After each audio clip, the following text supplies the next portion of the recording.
নূতন করে দে নূতন আভরণে, দে তোরা আমায় নূতন করে দে নূতন আভরণে।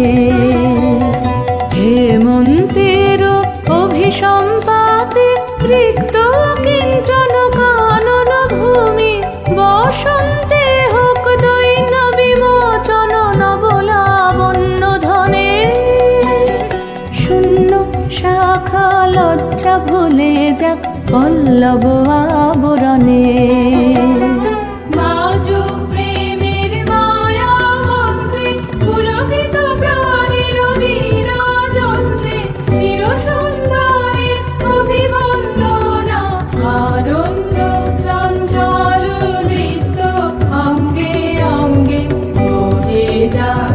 Lore